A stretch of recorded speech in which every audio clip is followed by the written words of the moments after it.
What are you doing over there? I'm putting my makeup on. For her. Third day is coming into the studio. You know what I normally look like. Well, look who just walked in. Oh, my. I'm not done yet. Re-enter. Re-enter. We've got... Third day all over the studio. I love that. Yeah. We just love getting musicians up at just ridiculous times in the morning. Yeah, well, we love getting up at ridiculous times in the morning. It's hard to stay up this late. I don't know about getting up. Yeah. David says so do our kids. Yeah, I mean, we do our own morning show every morning at home, with our kids waking up and running around. So, How many kids do you have right now, David? well, I have two. Two. Okay. I got 5. I've got 3. And Mark's got one. and one on the way. Wow. Wow, how cool is that? Well, and we're just hearing a story, Mac, about how you guys were just in Baghdad in January. Yeah. Can you just tell us briefly about that? Sure. That's amazing. We were we had the honor of being the first Christian band invited by the USO to be to travel overseas, and so we flew into Kuwait and played at Camp Virginia in Kuwait. And Camp Virginia is a place where all the soldiers go when they're going home, either on leave or for good. And so that was an honor. And then we flew into Iraq and we played in Tikrit, which is a couple hours north of Baghdad.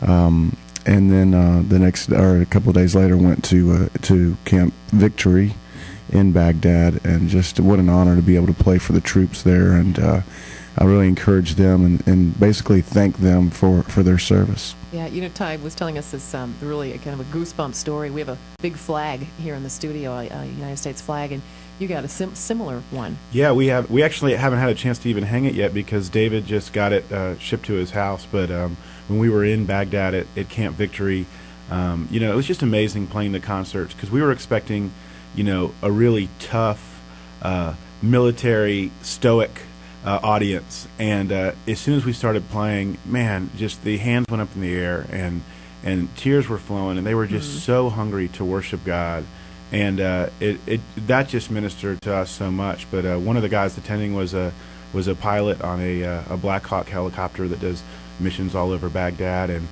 he came up to us afterwards and said, "You know what? I'm going to fly a flag over Baghdad for you guys," and he did that, and he's now shipped it to us. So when we get home from the trip, we get to go hang it up in our little offices and be inspired by. I'm sure you guys are by having this flag. That it just reminds you that it's so easy to forget that we don't want to talk about it every day, but we can't forget that our men and women and servicemen and women are overseas and they're fighting for us. Can you guys tell us a story that you either experienced or you had the opportunity to do yourself, where you had an opportunity to pay it forward to someone?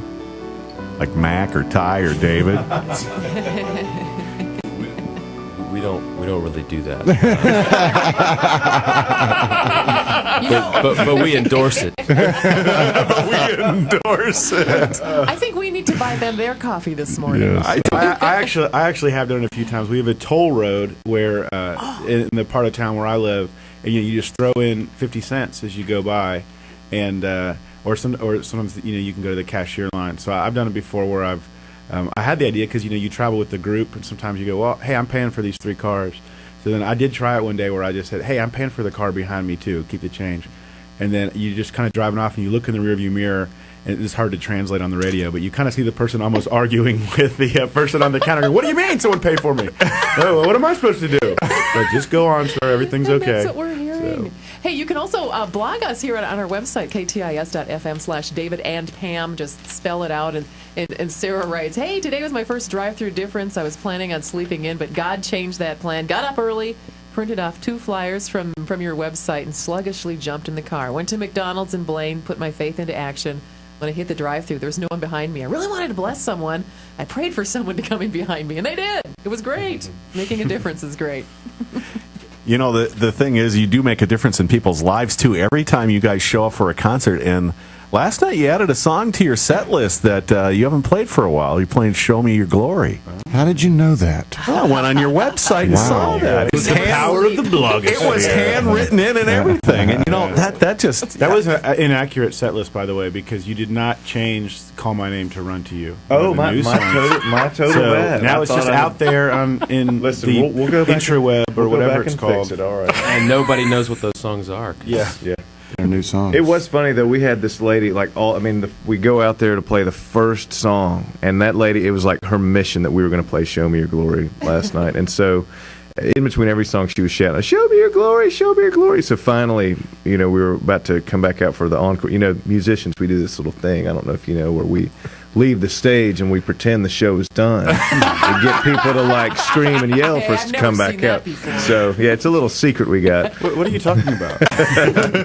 But while we're standing off stage waiting on that time, Mac was like, "Listen, we've got to figure out a way to do 'Show Me Your Glory." So we worked it in. It was cool. We got to get her to be quiet. Yeah, it wasn't out of the kindness of my heart going, "Oh, this fan wants to hear this song." It was, we got to get her to be quiet. The only way we're going to do that is to play the song. All of you guys out there shouting for "Show Me Your Glory," this is to just get you quiet. You know what? As we approach Passion Sunday here, guys, Third Day has a very big significance as far as your name, and obviously it ties into on the third day Christ arose. And how did you guys come to that point when you're sitting around thinking of the name and tying it in?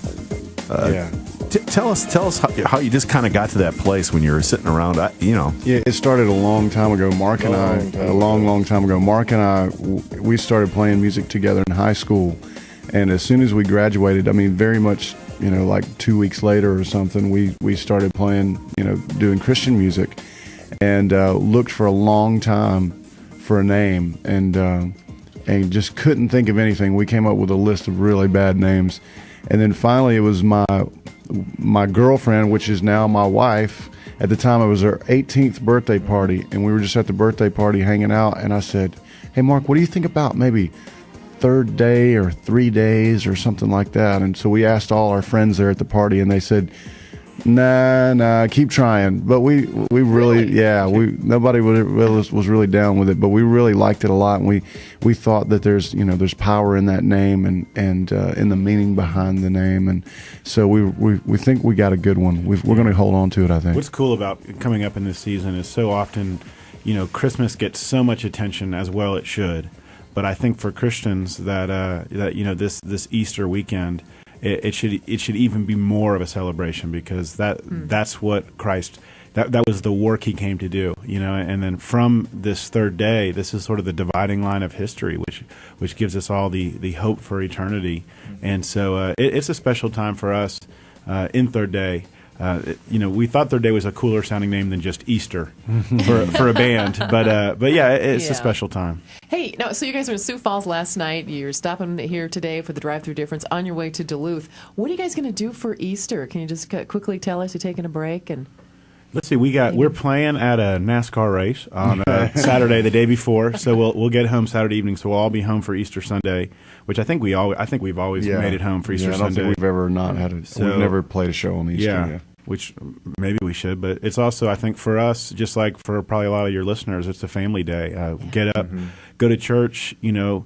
Silently curse all the people that have taken the parking spots in your seats in the pew, but you're also kind of glad they're there. But a great family day. I mean, I know we always get together with my in-laws, which is just an absolute treat.